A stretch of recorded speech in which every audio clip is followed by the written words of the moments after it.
దేవునికి స్తోత్రం కలుగును గాక. ఆమె చెప్పండి గట్టిగా. రైట్. పరిశుద్ధ బైబిల్ గ్రంథముల నుండి అపోస్తల కార్యముల గ్రంథములో 2వ అధ్యాయముల నుండి కొన్ని మాటలు మనము చదువుకొని ధ్యానంలో ముందుకు వెళ్దాం. ఈ మొట్టమొదటిగా మనము గమనించినప్పుడు సంఘము, ఆదిమ సంఘ లక్షణాలు చాలా చక్కగా అక్కడ రాయబడ్డాయండి. ఈ ఆదిమ సంఘం ఎలా కట్టబడింది, దేని మీద కట్టబడింది అని మనం గమనించినప్పుడు, పేతురు గారు దేవుని వాక్యమును బోధించు ఉండగా 2వ అధ్యాయములో అక్కడ 37వ వచనాన్ని మనం చదువుకుంటూ రాయబడిన మాట అందరూ చూడండి ఒకసారి. 2వ అధ్యాయం 37వ వచనం. వారు ఈ మాటలు విని నొచ్చుకొని అంటే అర్థం ఏంటి? కింద అక్కడ ఫుట్నోట్లో పొడవబడిన వారాయి. దేంతో?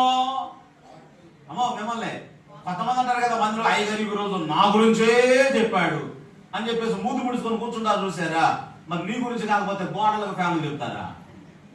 ఏమ్మా, కొంతమంది అంటారు నా కోసమే చెప్పాడు, మరి నీ కోసం కాకపోతే ఎవరికి చెప్పాలా? అక్కడ వాళ్ళు ఏం చేయబడ్డారంట? వాక్యం బోధిస్తున్నప్పుడు నొచ్చుకున్నారట.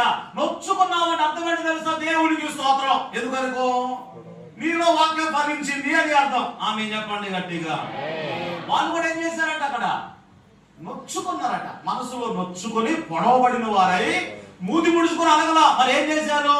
మరి ఇప్పుడు మేము ఏం చేయాలి అని పేతురు గారిని అడిగితే అప్పుడు చెప్పాడు కదా, మీరు మారు మనసు పొంది పాప క్షమాపణ నిమిత్తము ప్రతివాడు యేసు క్రీస్తు నామమున బాప్తిస్మమును మీరు పొందండి, అప్పుడు పరిశుద్ధాత్మను వరమును మీరు పొందుకుంటారు. ఇప్పుడు నా పాయింట్ ఏమిటంటే, ఆదిమ సంఘం దేని మీద కట్టబడింది అంటే దేవుని వాక్యము మీద కట్టబడింది. అందరూ చెప్పండి ఈ మాట.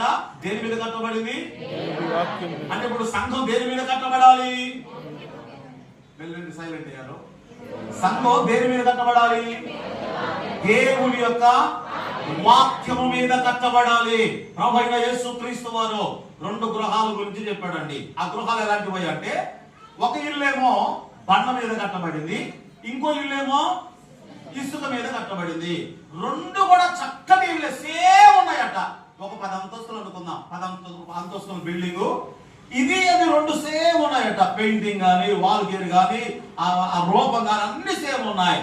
అయితే ఇల్లు చూశారు బాగుంది అనుకునే లోపలనే ఒక ఇల్లు అంటే ధడేలు పడిపోయిందంట. బాగుంది అనే లోపలనే పైకి చూడడానికి 2 బాగానే ఉన్నాయి, బాగుందనే లోపల ధడేలు పడిపోయాయట. ఏంటబ్బా అంటే, ఒక పునాదేమో బండ మీద కట్టబడింది, ఇంకో పునాదేమో ఇసుక మీద కట్టబడింది. దాని భావాన్ని ప్రభువు చెప్తున్నాడు. ఏంటి దాని భావము అంటే, ఈ నా మాటలు విని వాటి చొప్పున చేయు ప్రతివాడు బండ మీద తన ఇల్లు కట్టుకున్న బుద్ధిమంతుని పోలి ఉండును.